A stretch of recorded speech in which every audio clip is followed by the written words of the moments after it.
আসসালামু আলাইকুম। আশা করি ভালো আছেন। আমি ভালো আছি ইনশাল্লাহ। আমরা মূলত আসছি চৌপতি বাজারে। তো চৌপতি বাজারে এসে একটা জিনিস আসলে খেয়াল করলাম যে মানুষগুলোকে দেখতেছি সবাই জোড়া ছাড়া আসলে কেউ আসেনি। মানে সবাই জোড়া জোড়া আসছে। তো আপনারা হয়তো বিশ্বাস করবেন যে জোড়া জোড়া কীভাবে আমি বুঝলাম।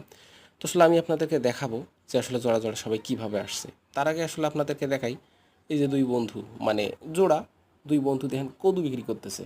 আবার এখানে দুই বন্ধু মিলে কেনাকাটা করতেছে। আবার দুই বন্ধু মিলে দুধারের পিছনে আবার গল্প করতেছে। তো এইরকমভাবেই অনেক দেখলাম আমি মানুষ যে সবাই আসলে যৌথভাবে আসছে। স্থানীয় বাজারগুলোতে মূলত এভাবেই সব কিছু জিনিস মানুষ বিক্রি করে।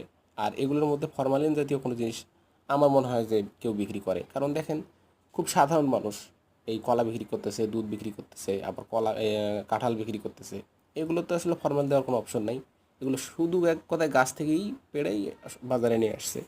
তো স্থানীয় বাজারগুলোতে এই ধরনের জিনিসগুলো পাওয়া যায় যা শহরে প্রচুর পরিমাণে কেমিক্যাল যুক্ত থাকে। তো যাই হোক, ভালো থাকবেন। দেখাবো অন্য কোনো দিন অন্য কোনো ভিডিওতে। আসসালামু আলাইকুম।